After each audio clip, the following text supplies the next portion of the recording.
Oh, hello everyone. Pardon my yawn. Hello. I didn't realize that I didn't salute y'all at the end of the last video. Stitch in Time pointed that out, so I apologize for the lack of saluting. So, um, alright, as promised, this is my video on variegation. There will also be a blog post coming shortly after this. I just haven't had a chance to do it yet. So watch for a blog post hopefully tonight, maybe tomorrow. So we're going to talk a little bit about variegated floss, and I've got a couple of examples of the different types and some of the ways you can use them. First things first, there's about 3 different types. There are the ones like this one. This is Moe's Sail Lily from her Harry Potter collection. And let's see if I can get it to sort of show up against a background a little bit better. As you can see, it goes from red to blue with a little bit of a lighter blue and a purpley color in the middle. That's what's known as a 2 or however many color, a multicolored variegation. I personally think those look best in things like fractals or tribal ones, or ones where you're basically just stitching words where there's not a specific picture. Subsequently, I don't really have a use for most of those because I don't really use those. I did use them a little bit with butterflies, which I'll show you. Although, with the exception of like 2 of them, you can't really tell. Because they were so small, I didn't get a chance to cycle through the variegation. There's also monochromatic ones. Monochromatic meaning multiples of, meaning all within a shade variation. So for instance, this one by Weeks Dyed Works, which is called Loden, is a mixture of olive and sort of a swampy green. Or honeysuckle, which is yellow with some sort of brownish yellows. Let me see if I hold those against a white background. Do they look better? More true. Oh, they do! Oh, hey, look, I just learned something. So, that's monochromatic. This is monochromatic. Or this Gentle Arts bubblegum, which is an even wilder amount of variegation. And then the other type is what I call false variegation. They're the ones that are overdyed, but their colors are so, the variegation is so subtle, you really can't tell. And so there are different ways of using these. I find the ones that I call the faux ones, like for instance Merlin, which is used in the border of the Frosted Pumpkins Once Upon a Time. Merlin has almost no variegation, and you really can't see it in this video, and it's not at all really noticeable in person. So in that case, I stitch it however I kind of need. If I'm working generally, so I'll do my half stitches and then go back and finish. Sometimes if it's like I've got a small little section, I might go ahead and do the full squares. But in general, I don't. Whereas the mulberry, or no, excuse me, blackberry, which I don't know how well it's going to show up, but the blackberry, as you can see in this fleur-de-lis, right here, does have a very noticeable variegation. I'll bring it in close. See how it's dark on this side and light on that side? So that one's a much more obvious variegation. In that case, yes, I work the complete X. So 1X at a time. So that's kind of the difference between the 2. Now, in the case, I did some little sample stitches to show you, to show kind of why you want to do, particularly with the multicolors, you want to do the stitches individually. There's my top row, and this was stitched where I completed each X. And as you can see, the red and the blue fade into each other nicely. Now, on this square, this side, I actually used the loop method to start, and see how it's muddy and kind of purpley, and you can't tell too well that it's variegated? It doesn't look good. So on the multicolor, you very definitely want to work it 1x at a time. Now, fortunately, Frosted Pumpkin doesn't ever require these, and this is for the people who are about to start story time. This is how I've kind of achieved some of my effects in Once Upon a Time, because I'm sure there will be similar things in story time. I say that, I actually don't know for sure, so don't think that I have insider information. I'm just guessing based on what I've seen of other Frosted Pumpkin things that there's a good chance of it. And I'll go back and show you some of my completed projects again with some of my specifics. Now, when you work the ones that are monochromatic, I did it with the Loudon. This one, this top square here, I worked 1x after another. And I went across the full row, then down, back this way, down, across that way. Now, that works really well for a lot of different projects. For instance, it works, and it's probably going to be farther than I can reach, so you're going to have to forgive me. It works. Oh, come on, now I'm going to fall. Alright, it works really, really well in the Lizzie Kate Four Seasons with gold. Because as you can see, it gave the sort of wheat effect of crops, that nice farmlandy look. I've seen it in roofs to give a shingle effect. I've seen it on roads trying to give sort of a brick effect. So working it in the straight lines and going back and forth like that is really great when you've got something working along a horizontal axis. Now, if you have something working on a vertical, something that grows up, obviously you want to stitch up like this. Those are the basics. If you do that, your project is still going to look fantastic. Now then, there might be a time when you want to work each X in half stitches. For example, like I did here. I did this one on Mysterious Halloween Town. And unfortunately, I'm not sure how well it shows up. I did Mysterious Halloween Town was before I knew what I was doing.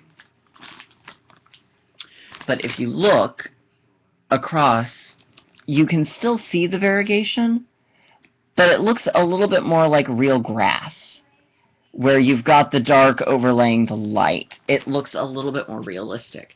So if you're doing just regular grass like in a meadow, you might want to go ahead and do the half stitches. Sort of depends on you. So that's one way of doing it with the monochromatic variegations, to get a realistic effect. Now, one of the things, if you're wanting to do, and I'll show you very briefly how I used it. If you look, these two butterflies show it the best, and I've got my hands up. That one did blue into yellow, and this one did purple into yellow. And this one did it much quicker than this one did.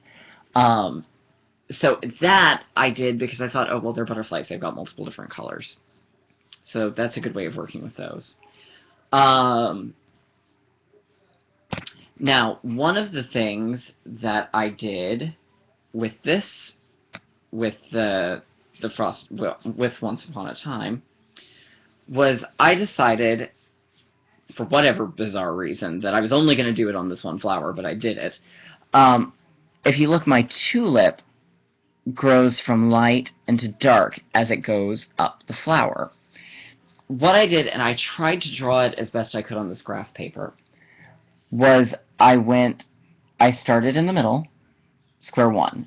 Then I went 2 and 3, 4, 5, 6, 7, back over to 8. So I wasn't working each square next to each other because I didn't want the road effect. I wanted a gradient effect. I did a very similar thing on the Samsara. The Samsara was where I worked out a lot of my variegation ideas. But I did that on the Something Wicked This Way Comes, the little blue banner. I jumped around. I didn't do each stitch individually. I would sort of do one and then skip 2 and then fill back in. I did a sort of similar thing up in the outside of the moon, but you can't really tell because it's so thin. So there's that. Another thing you can do with the variegation that looks really cool is what I did with the tree.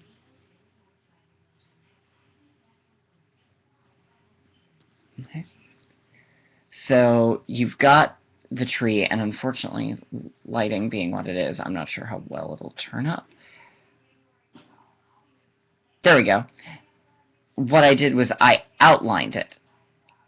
But instead of going and doing the full outline and then filling in, I went and did all of this, and then when I got to the bottom, I went back and went the same path along the row. The reason for this was, since this wasn't straight, and I still wanted to give that effect of movement and have it be fluid, I followed the outline just like an actual tree branch would. Make sense? Alright, so to sort of recap, so I had this lovely, this is a really terrible representation, but I did this, and then I went back this way, and then I went back again over it like that, and I'm about to paper cut my chin. So see, there you go. That's how I did that, and it created that really awesome wood effect. Another thing you can do, which I tried to do on the sample stitches, and I started too small, so you can't really tell so well, but you can do a spiral effect. That's the other way to outline, where you've got, say in this case, on the Samsaras, they were circular stars, where you start and you do the outline, and then you just work your way inward until you're done. And I did sort of a number thing up here. So stitch 1, 2, 3, 4, 5, 6, 7, 8, 9, and you just work the row around until you get to the center. And then you get that really cool spiral effect. That's really good for flowers, for stars, circular objects that you want to give sort of a fancy, swirly look to. So that's one way of handling that. In the case of the moon, which I did here, and I'm doing on the Edgar Allan Poe one as well, and I will warn you now, it's tedious to do it this way. The effect is well worth it, but it is very tedious. It also, and I kind of wish I hadn't done it on the Poe, because whitewash just isn't an obvious enough variegation. You can sort of see it, but not really. So this works the best with a yellow or a white that's super, super variegated. But as you can see, it's got the great little craters. And the craters are achieved by working 2 rows at a time.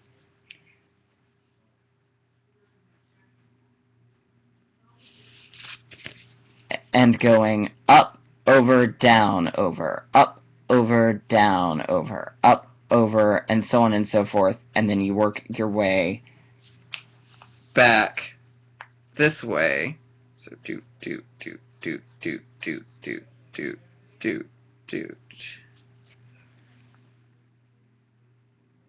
working it back that way. For two reasons. Because you're working a different direction, you're not going to have the colors all in the same spot. So that's what really gives it that crater effect. And by working it sort of in blocks, if you will, it dumps the colors all in one spot on those two rows, but it doesn't necessarily dump them in the same spot on the next two rows. So, yes, you've got places where the color obviously overlaps, which is how you get the crater effect, but you don't end up with, like, a polka-dotted moon. So that's some of the fun things I did there. So far, though, as we've talked, there's been a rhyme or reason to the way that I've stitched the color. It's either I've been going do and sort of skipping around but staying in the same row to get all the way up to make the flower, or I've stitched a row following and then a row back a different way. The other thing you can do, and this works best for things like water or trees, and probably would also work very well for grass. So things where there isn't a consistent pattern, things where there's waves and depths and shadows. And that's quite literally you skip around. So, for instance, on this part of Thumbelina, on the water, I picked an area, but I would sometimes go 2 or 3 stitches over and then drop one, and then come back, and then move over here, and then work my way around in a bit of a circle, and then, oh hey, let's put one over here and lead back from it. So that there wasn't any rhyme or reason, and it gave it the right effect. A lot of variegated colors and using the variegation is just working things the way you think nature looks. And there is nothing wrong to do it just the traditional way. I'm trying to find a good one that has a picture on it. Like, no, that's not got it. I've only got 2 more that I can be looking at.